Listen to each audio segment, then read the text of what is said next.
Bonjour très chers amis les vierges et soyez le bienvenu sur ma chaîne Intuition des Sérines et j'espère que vous êtes bien. Allez, c'est parti. Il y a une fréquence particulière qui appartient aux personnes qui ont accédé à une véritable abondance. Une fréquence qu'on ne peut pas imiter. Une fréquence qui ne s'achète pas avec un compte en banque déjà rempli. Une fréquence qui s'installe d'abord à l'intérieur et qui ensuite, et seulement ensuite, attire l'extérieur correspondant. Cette fréquence, tu es en train de l'acquérir. Pas par hasard, pas par chance, par l'aboutissement d'un travail intérieur que tu as mené souvent, sans même réaliser que tu le menais. Et c'est cette fréquence qui va transformer ton rapport à la richesse de manière durable et profonde. La notion de millionnaire dont je veux te parler dépasse largement le simple chiffre sur un relevé bancaire. Devenir millionnaire au sens véritable, c'est entrer dans une posture intérieure où tu disposes d'une telle abondance de toutes choses précieuses que les manques anciens deviennent impensables. Abondance financière, oui, mais aussi abondance de temps, abondance de relations nourrissantes, abondance d'inspiration créatrice, abondance de moments de paix profonde, abondance d'opportunités qui se présentent plus vite que tu ne peux les saisir. Cette multidimensionnalité de la richesse est ce qui distingue les personnes vraiment abondantes de celles qui ont seulement de l'argent. Et toi, tu es appelé à la véritable abondance, pas à sa version appauvrie. Le choc dont parle le titre n'est pas un choc négatif. C'est l'effet de surprise que produit, sur ton entourage et même sur toi-même, la rapidité avec laquelle ta réalité va commencer à changer une fois que la fréquence d'abondance est solidement installée. Les gens autour de toi vont remarquer quelque chose. Pas forcément des changements matériels visibles dans les premières semaines. Plutôt un changement dans ta présence. Une assurance nouvelle. Une légèreté qui contraste avec les périodes plus tendues qu'ils t'avaient connues. Et puis progressivement, à mesure que la fréquence intérieure se traduit en manifestation extérieure, le choc va s'amplifier. Parce que ce qui se construit pour toi a une rapidité d'apparition qui surprendra ceux qui n'ont pas suivi ton travail intérieur. Tu vois, l'argent suit l'énergie. Cette loi simple est connue depuis longtemps mais souvent mal comprise. On pense qu'il suffit de visualiser l'argent pour qu'il arrive. Ce n'est pas tout à fait cela. Il faut visualiser, oui, mais surtout incarner la fréquence qui correspond au niveau d'abondance souhaité. Cette incarnation se travaille à de multiples niveaux. Dans la manière dont tu te parles à toi-même, dans les croyances que tu portes, dans la posture corporelle que tu adoptes, dans les choix quotidiens que tu fais, même les plus petits. Tout cela contribue à construire ou à défaire la fréquence d'abondance. Et toi, sans toujours t'en rendre compte, tu as construit cette fréquence pas à pas au fil des derniers temps. Maintenant, elle est suffisamment solide pour produire des résultats tangibles. Ici, sur Intuition des Sirènes, je veux te parler de ce qui distingue ceux qui passent à un autre niveau de prospérité de ceux qui restent toute leur vie au même niveau. Ce n'est pas l'intelligence, c'est pas la chance, c'est pas le talent, c'est la disposition intérieure à recevoir. Beaucoup de personnes très intelligentes, très talentueuses, très chanceuses restent pourtant à un niveau modeste toute leur existence parce qu'elles n'ont jamais accepté profondément de recevoir au-delà de ce qu'elles considèrent comme leur dû minimal. Elles ont plafonné leur capacité à accueillir, et tant que ce plafond invisible n'est pas levé, aucun talent ne suffit à percer. Toi, tu es en train de lever ce plafond. C'est cela le travail réel qui s'opère. La levée de ce plafond intérieur est l'événement le plus important qui puisse arriver dans ta relation à l'argent. Bien plus important qu'un coup de chance ponctuel. Parce que un coup de chance, sans lever de plafond, se dissipe rapidement. L'argent gagné inopinément retourne d'où il est venu. C'est ce qui explique pourquoi tant de personnes qui gagnent à des loteries se retrouvent quelques années plus tard dans une situation financière pire qu'avant. Elles n'avaient pas levé leur plafond intérieur. L'univers leur a donné, mais elles n'ont pas pu garder. Toi, tu fais le travail dans le bon ordre. Tu lèves le plafond d'abord.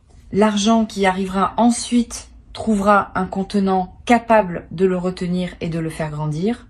Je veux te parler de ton rapport au luxe. Beaucoup de personnes pensent que le luxe, c'est de l'extravagance, que désirer du beau, du raffiné, du qualitatif, c'est être superficiel. Cette vision appauvrissante est souvent inculquée pour décourager le désir d'élévation. Mais le luxe authentique n'a rien à voir avec l'extravagance ou la superficialité. Le luxe authentique, c'est l'expression matérielle d'un respect que tu te portes. C'est dire à ton corps qu'il mérite des matières douces. Dire à tes yeux qu'il mérite de la beauté. Dire à ton temps qu'il mérite d'être passé dans des espaces qui te nourrissent. Cette permission à recevoir du luxe est l'une des étapes vers une véritable prospérité. Tu peux l'accorder à toi-même progressivement, dans la mesure de tes moyens actuels, en attendant que ces moyens s'élargissent. Tu vas commencer à attirer dans ton quotidien des éléments de qualité supérieure à celle à laquelle tu étais habitué, pas forcément de manière spectaculaire, de manière subtile mais constante, un produit de meilleure qualité qui apparaît dans ta cuisine, un service auquel tu as accès et qui était hors de ta portée auparavant, une invitation dans un lieu plus raffiné, une occasion de voyager qui se présente.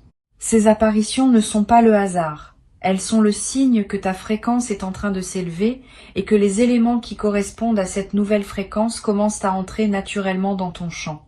Sois attentif à ces signes. Ils te confirment que le mouvement est en marche.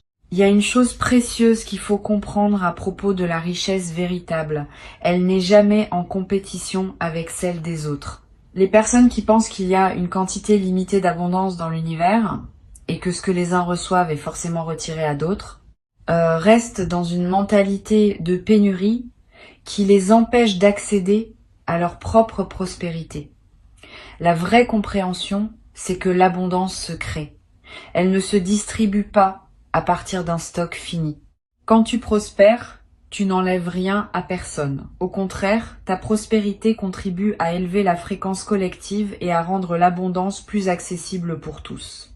Garde cela à l'esprit parce que cette compréhension dissout la culpabilité résiduelle qui peut freiner ta propre montée. La culpabilité de prospérer est un sujet rarement abordé, mais essentiel. Beaucoup de personnes, sans le savoir, sabotent leur propre montée parce qu'elles ont intégré l'idée que devenir riche est moralement suspect.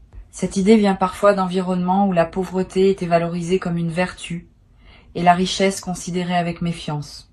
Si tu portes des traces de cette programmation, tu vas peu ressentir des résistances intérieures à mesure que ta prospérité augmente. Ces résistances peuvent prendre des formes étonnantes. Autosabotage discret, dépenses absurdes au moment où tu commences à accumuler, décisions qui ramènent ta situation à un niveau familier, sois attentif à ces dynamiques, elles ne sont pas ennemies, elles sont des protections anciennes qui croient encore te servir. Tu peux les remercier et leur expliquer doucement qu'elles n'ont plus à intervenir. Tu vas commencer à voir l'argent différemment. Avant, tu le voyais comme une ressource rare à défendre. Maintenant, tu vas commencer à le voir comme une énergie qui circule à travers toi. Cette différence de perception change tout. Quand tu vois l'argent comme rare, tu te crispes à chaque dépense. Et cette crispation envoie à l'univers le message que tu es en mode pénurie, ce qui attire à toi davantage de pénurie. Quand tu vois l'argent comme une énergie qui circule, tu peux dépenser avec joie pour ce qui te nourrit, parce que tu sais que d'autres entrées vont suivre. Cette confiance en la circulation est l'une des marques distinctives des personnes vraiment abondantes. Elles ne s'agrippent pas à l'argent, elles le laissent passer à travers elles, en le multipliant au passage. Il y a quelque chose de très spécifique qui va se passer dans ta perception du temps. Les personnes en pénurie financière ont souvent une perception du temps déformée par l'urgence. Elles vivent dans la précipitation parce que chaque heure compte pour gagner de quoi survivre. Les personnes en abondance financière vivent dans une autre relation au temps. Elles peuvent prendre le temps de réfléchir avant de décider. Elles peuvent attendre la bonne opportunité plutôt que se précipiter sur la première venue. Elles peuvent investir dans le long terme sans que cela mette leur quotidien en péril. Cette dilatation du temps disponible est l'un des effets les plus précieux de la véritable abondance. Et tu vas commencer à la goûter. Tu vas remarquer que tu as plus de temps pour respirer, pour choisir, pour vivre. Tu vas te demander concrètement d'où va venir cette montée financière. La réponse honnête, c'est que les canaux par lesquels l'argent peut arriver sont multiples et que la vie est créative dans la manière dont elle organise ses arrivées. Cela peut venir d'un projet professionnel qui décolle. Cela peut venir d'une opportunité d'investissement bien sentie. Cela peut venir d'une activité parallèle qui prend de l'ampleur. Cela peut venir d'une rencontre qui ouvre des portes. Cela peut venir de plusieurs canaux qui se combinent. Ne fixe pas ton attention sur un canal unique. Reste ouvert à toutes les directions. L'univers n'aime pas être dirigé sur la manière dont il doit te livrer ce qui t'est destiné. Il préfère que tu fasses confiance à son inventivité. Sur Intuition des sirènes, je tiens à insister sur l'importance de la patience active dans cette phase. La patience active n'est pas la passivité. C'est une attitude qui combine la confiance que les choses vont se manifester avec l'engagement à faire ce qui est à ta portée chaque jour. Tu ne restes pas assis à attendre.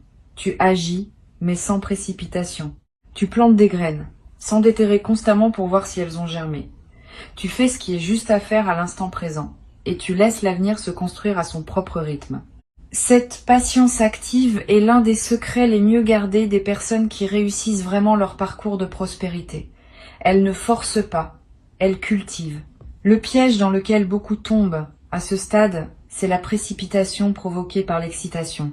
Quand on commence à sentir que les choses bougent, on a tendance à vouloir accélérer artificiellement le mouvement, à multiplier les projets en même temps, à s'engager dans plusieurs directions, à épuiser son énergie dans une frénésie d'action qui finit par tout déstabiliser. Évite ce piège. Reste centré. Choisis tes engagements avec discernement. Mieux vaut mener 3 projets jusqu'au bout que d'en commencer 10 qui resteront tous en suspens. La concentration est l'ami de la prospérité, la dispersion est son ennemi. Tu vas développer, à mesure que ta fréquence s'élève, une capacité de discernement qui te permettra d'identifier rapidement les opportunités qui en valent la peine. Aujourd'hui, peut-être tu hésites encore. Tu te demandes si telle proposition est intéressante ou non. Tu pèses longuement le pour et le contre. Cette hésitation va diminuer.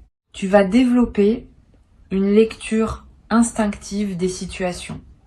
Tu sauras presque immédiatement si un projet est aligné avec toi ou non. Cette capacité est extrêmement précieuse parce qu'elle te permet de gagner un temps considérable et d'éviter les engagements stériles qui consomment de l'énergie sans rien produire en retour.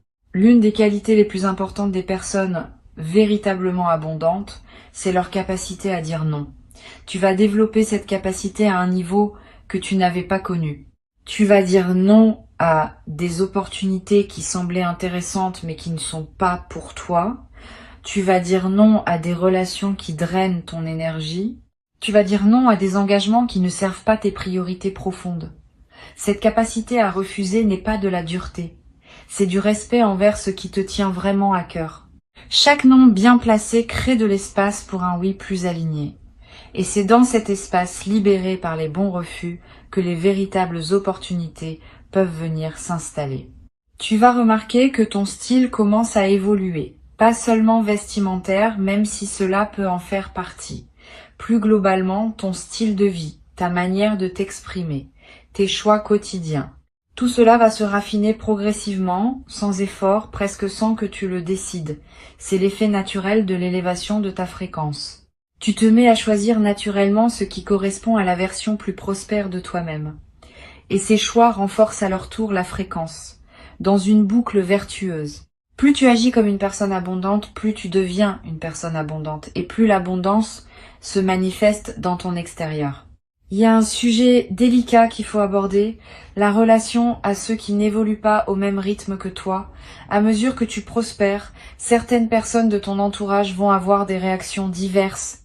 Certaines vont se réjouir sincèrement et même s'inspirer de ton exemple. D'autres vont avoir plus de mal. Elles pourront ressentir une jalousie qu'elles n'osent pas nommer, ou faire des remarques piquantes, ou prendre leur distance. Ne le prends pas personnellement. Ces réactions ne disent rien de toi. Elles disent quelque chose de leur propre rapport à l'abondance. Continue ton chemin sans culpabilité. Tu n'as pas à freiner ton ascension pour ne pas heurter ceux qui sont restés en bas. Au contraire, en montant pleinement, tu leur montres que c'est possible et tu inspires ceux qui sont prêts à suivre leur propre voie d'élévation. Tu vas attirer à toi un nouveau cercle de personnes. Des personnes qui vibrent à un niveau similaire au tien. Des personnes qui ont elles aussi accédé à une certaine prospérité ou qui sont en chemin pour y accéder. Ces nouvelles relations seront stimulantes. Elles t'apporteront des perspectives, des opportunités, des inspirations que tes anciennes relations ne pouvaient pas t'apporter. Ce n'est pas un jugement sur tes anciennes relations. C'est simplement que chaque niveau de fréquence attire des relations correspondantes. Tu n'as pas à abandonner tes amis anciens si la connexion reste réelle. Mais tu vas naturellement compléter ton cercle avec des présences qui correspondent à qui tu deviens. Quelque chose va se passer dans ta posture corporelle elle-même. C'est observable. Les personnes qui accèdent à une véritable prospérité se tiennent différemment. Elles occupent l'espace différemment. Pas avec arrogance, avec aisance. Tu vas remarquer que tu te tiens plus droit, sans avoir à y penser. Que tu prends ta place dans une pièce sans te faire petit. Que tu parles avec un débit plus posé, parce que tu n'as plus l'urgence de prouver quoi que ce soit. Ces transformations physiques sont à la fois la conséquence et le renforcement de ton élévation intérieure. Le corps suit la conscience et la conscience suit le corps. C'est une boucle dans les deux sens. Tu vas commencer à apprécier des plaisirs simples avec une intensité nouvelle. C'est l'un des paradoxes intéressants de la véritable abondance. Plus on devient abondant, plus on goûte profondément les choses simples. Le café du matin devient un moment précieux. La promenade dans un parc devient un luxe. La conversation avec un proche devient une richesse. Cette intensification du goût pour le simple est l'un des marqueurs des personnes vraiment riches intérieurement, par opposition à ceux qui n'ont accumulé que de l'argent sans avoir travaillé leur conscience. Tu fais le travail dans le bon sens. Tu vas devenir riche en goût autant qu'en moyens. Sur Intuition des sirènes, j'observe régulièrement que les personnes qui réussissent à transformer durablement leur situation financière partagent une caractéristique commune. Elles ont fait la paix avec leur passé financier, tous les épisodes de manque, toutes les erreurs commises avec l'argent, tous les regrets, tous les moments où elles ont accepté moins que ce qu'elles méritaient. Tout cela a été relâché, pardonné, intégré comme partie d'un parcours. Sans cette paix avec le passé, le futur peine à se construire, parce que les blessures non guéries du passé continuent à émettre des signaux de pénurie qui contredisent les nouvelles intentions de prospérité. Fais ce travail de paix. Pardonne-toi. Pardonne aux situations. Libère-toi de ce qui t'attache encore à des regrets financiers anciens. Cet acte de libération crée la marge nécessaire pour que la prospérité nouvelle puisse vraiment s'installer. Il existe un mode opératoire des personnes vraiment abondantes que tu vas adopter naturellement. Ce mode consiste à toujours penser en termes d'investissement plutôt qu'en termes de dépenses. Quand tu mets de l'argent quelque part, demande-toi ce que cela construit, pas seulement matériellement, émotionnellement, énergétiquement, stratégiquement. Cette habitude de penser en investissement s'applique à tout. À l'argent, oui, mais aussi au temps, aux émotions, aux relations, à l'attention. Tout ce que tu places quelque part construit quelque chose. Choisir consciemment où tu investis devient l'une des habitudes les plus puissantes pour générer une prospérité durable. Tu vas développer un rapport plus joyeux à la générosité. La générosité, vue depuis la pénurie, est un sacrifice. On donne, mais avec un pincement au cœur. Vue depuis l'abondance, la générosité devient un plaisir. On donne, et le don nous nourrit autant que le receveur. Cette transformation de ton expérience de la générosité va être l'un des plaisirs inattendus de ta nouvelle fréquence. Tu vas avoir envie de partager, pas par devoir, par débordement. Cette générosité débordante a quelque chose de magique. Elle attire à toi davantage encore d'abondance, parce qu'elle confirme à l'univers que tu es un canal ouvert à travers lequel l'énergie peut circuler librement. Une chose importante à laquelle il faut être attentif, c'est ta capacité à célébrer tes propres succès. Beaucoup de personnes réussissent des choses remarquables et passent immédiatement à la suite sans prendre le temps de savourer ce qu'elles ont accompli. Cette absence de célébration est un sabotage subtil. Elle envoie au cerveau le message que ses succès ne comptent pas vraiment. Et peu à peu, le cerveau cesse de produire les efforts nécessaires pour générer des succès qui ne seront pas honorés. Au contraire, célébrer même tes petites victoires renforce ta capacité à en générer de plus grandes.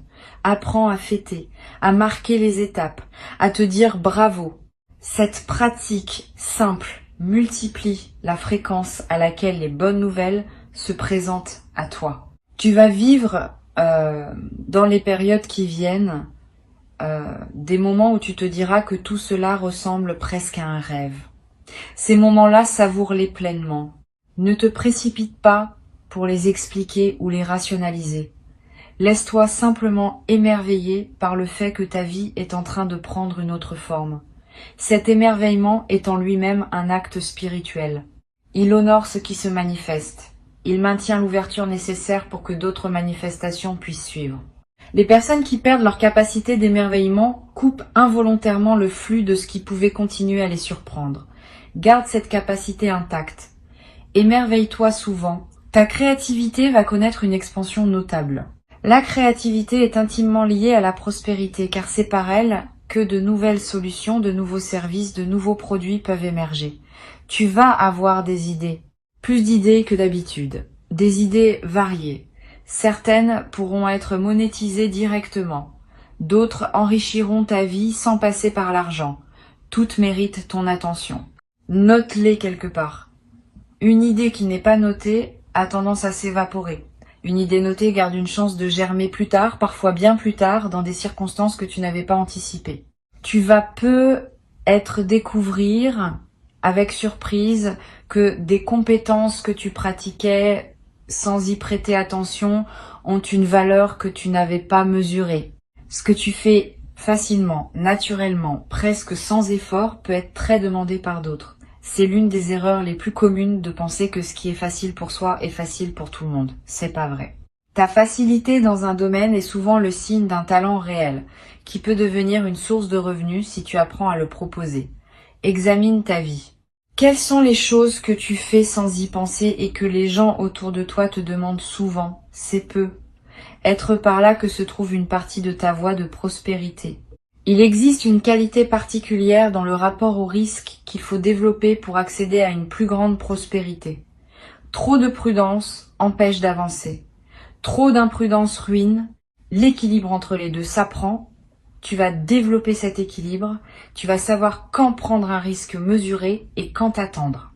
Cette intelligence du risque est l'une des compétences les plus précieuses dans le parcours de prospérité. Elle ne s'enseigne pas dans les livres. Elle se développe par la pratique, par l'observation, par l'écoute de ton intuition. Et tu es en train de la développer à ton rythme au fil des décisions que tu prends. Tu vas remarquer que ton sommeil change. Quand on est en pénurie, le sommeil est souvent agité par les préoccupations. Quand on entre dans l'abondance, le sommeil devient plus paisible. Tu vas dormir mieux. Tu vas te réveiller plus reposé. Cette amélioration du sommeil est à la fois la conséquence et le moteur de ta prospérité. Un cerveau bien reposé prend de meilleures décisions, capte mieux les opportunités, gère mieux les défis. C'est un cercle vertueux et tu y entres pleinement maintenant. L'argent n'est qu'une mesure, pas une finalité. Il mesure la fluidité avec laquelle l'énergie circule à travers ta vie. Quand l'énergie circule largement, l'argent est abondant. Quand l'énergie est bloquée, l'argent se raréfie. Toute ta démarche, donc, devrait viser à fluidifier l'énergie qui te traverse. Cela passe par la santé du corps, par la qualité des relations, par la résolution des situations en suspens, par l'expression authentique de qui tu es. Plus tu deviens fluide intérieurement, plus l'argent circule librement à travers ta vie. Cette compréhension globale de la prospérité est ce qui distingue les approches superficielles des approches qui produisent des transformations durables. Pendant que tu écoutes ces mots, quelque chose se reconfigure en toi. Tu n'as pas besoin de comprendre exactement quoi. Tu peux simplement faire confiance au processus. Ta fréquence intérieure est en train de s'accorder à une réalité plus abondante. Et cette nouvelle fréquence va commencer à magnétiser à toi des situations, des personnes, des opportunités qui correspondent à ce niveau plus élevé. Le travail s'opère pendant que tu vis ta vie quotidienne, sans que tu aies besoin de faire quelque chose de spécifique. Cette compréhension peut soulager une partie de la pression que tu pourrais te mettre. Tu n'as pas à forcer la prospérité. Tu as simplement à devenir compatible avec elle. Et cette compatibilité se construit organiquement, à mesure que tu honores le travail intérieur que tu as déjà engagé. Tu vas, à un moment, avoir envie de remercier quelqu'un, quelque chose, l'univers, la vie, peu importe le mot que tu mettras dessus. Ce mouvement de gratitude qui surgira sera spontané, presque irrépressible. Suis-le. La gratitude exprimée multiplie ce pour quoi tu es reconnaissant. C'est l'un des mécanismes les plus puissants de la prospérité durable. Plus tu remercies, plus tu reçois de raisons de remercier. Plus tu honores ce qui arrive, plus arrivent des choses à honorer. Cette boucle est simple mais infiniment puissante, et elle se déclenche naturellement quand on entre dans la véritable abondance. Garde ces mots avec toi. Reviens-y quand tu en auras besoin. Le chemin de prospérité que tu t'apprêtes à parcourir n'est pas linéaire, mais il est sûr. Il connaît son rythme. Il connaît sa direction. Tu n'as qu'à rester aligné, ouvert, confiant. Avant de te quitter, je veux te transmettre quelques perspectives supplémentaires qui te seront utiles dans cette traversée. La première concerne la manière dont l'abondance interagit avec ton système nerveux. Beaucoup de personnes qui n'ont jamais connu l'abondance ont un système nerveux qui s'est habitué au stress de fond constant lié à la pénurie. Quand l'abondance commence à arriver, ce système nerveux peut paradoxalement résister parce que le calme nouveau est inconnu et donc inconfortable. Tu pourrais te trouver à recréer du stress artificiellement, par habitude, parce que le calme te déstabilise. Sois attentif à ce phénomène. Ne sabote pas ton propre apaisement. Apprends à habiter le calme, à le tolérer, puis à le savourer. Cela demande un peu de pratique, mais c'est l'une des compétences essentielles pour ancrer durablement la prospérité dans ta vie. Une deuxième perspective importante concerne ta relation à la lenteur. Dans une mentalité de pénurie, tout est urgent. Dans une mentalité d'abondance, la lenteur devient possible, pas la paresse. La lenteur consciente, qui permet de savourer, de réfléchir, de choisir avec discernement. Apprends à ralentir, surtout au moment où des opportunités se multiplient. Le réflexe de tout vouloir saisir en même temps peut te faire perdre la qualité de présence nécessaire pour bien gérer ce qui arrive. Une décision prise dans la lenteur produit souvent de meilleurs résultats qu'une décision prise dans la précipitation. Cette compétence de ralentir au bon moment est l'une des marques distinctives des personnes qui prospèrent durablement. Tu vas découvrir aussi qu'il existe une forme particulière de plaisir liée à la construction patiente. Voir quelque chose grandir progressivement à partir de presque rien procure une satisfaction qui dépasse celle des gains rapides. Quand tu construis pierre par pierre, tu développes un attachement à ce que tu construis qui te rend plus capable de le préserver dans la durée. Les fortunes acquises rapidement sans construction préalable sont souvent perdues rapidement, parce que celui qui les reçoit n'a pas développé la conscience nécessaire pour les habiter. Toi, tu es en train de construire, et cette construction patiente est ton meilleur garant de durabilité. Une troisième chose à savoir concerne l'éducation continue. Les personnes vraiment prospères sont presque toujours des apprenants permanents. Elles ne cessent jamais de se former, de lire, d'écouter, d'observer. Cette habitude d'apprentissage maintient leur cerveau en état d'éveil et leur permet de saisir des opportunités que d'autres ne voient même pas. Tu n'as pas besoin de retourner à l'école formelle. Mais cultive ta curiosité. Lis des choses qui te nourrissent. Écoute des personnes qui en savent plus que toi dans des domaines qui t'intéressent. Pose des questions. Cette posture d'apprentissage continu est un investissement qui rapporte toujours, parfois de manière spectaculaire. Tu vas être surpris de constater que ta voix prend du poids dans des conversations où tu te sentais autrefois moins légitime. Ce n'est pas que ta voix ait changé, c'est que la fréquence qui l'accompagne a changé. Les gens écoutent différemment ceux qui parlent depuis l'abondance. Pas parce que ce qu'ils disent est plus vrai, mais parce que la posture intérieure transparaît dans la voix et qu'une posture solide inspire l'écoute. Tu vas remarquer cela dans des réunions, dans des négociations, dans des conversations de groupe. Tu vas avoir l'impression que tu es entendu avec plus d'attention. Ce n'est pas une illusion, c'est l'effet réel de ta nouvelle fréquence. Il existe une qualité de relation à l'argent qui s'apprend en l'observant chez les personnes qui le maîtrisent vraiment. Si tu as la chance de connaître ou de pouvoir observer des personnes qui ont une relation saine et abondante à l'argent, fais-le. Pas pour les imiter superficiellement, mais pour absorber par osmose leur manière d'être avec l'argent. La présence des personnes prospères est en elle-même un enseignement, leur calme face aux chiffres, leur capacité à parler d'argent sans gêne, leur générosité naturelle, leur stratégie discrète.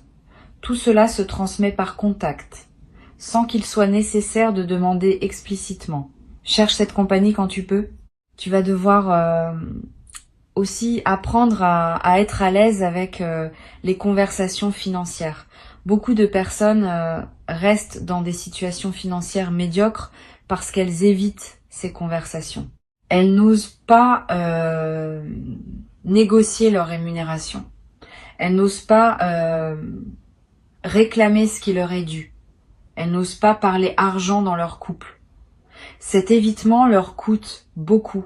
Tu vas apprendre à parler d'argent avec naturel, comme on parle de tout autre sujet. Cette aisance va transformer beaucoup de tes interactions et va ouvrir des portes qui restaient fermées tant que tu ne pouvais pas les pousser de la main ferme du dialogue financier assumé. Une dernière chose me semble importante à transmettre. La prospérité véritable a une dimension de transmission. Quand tu accèdes à l'abondance, tu deviens, que tu le veuilles ou non, un exemple pour ceux qui te regardent. Ce que tu fais de ta prospérité enseigne autant que ce que tu en dis. Si tu deviens prospère et que tu restes humain, généreux, présent, accessible, tu enseignes que la prospérité ne déshumanise pas. Si tu deviens prospère et que tu te coupes des autres, tu enseignes le contraire. Sois conscient de cette dimension. Tu n'as pas à porter cette responsabilité comme un fardeau, mais à l'habiter avec dignité. Ta prospérité bien vécue contribue à élever la perception collective autour de la richesse. Et cette élévation collective rend la prospérité plus accessible pour d'autres après toi. Et un jour, dans pas si longtemps, tu regarderas en arrière et tu verras à quelle vitesse les choses ont basculé. Tu te diras que tout cela semblait pourtant impossible il y a peu. Et tu sauras que cette transformation a été le fruit d'un travail intérieur qui ne demandait qu'à porter ses fruits et qui les porte maintenant pleinement. Bienvenue dans la version plus abondante de ta vie. Elle t'attendait depuis longtemps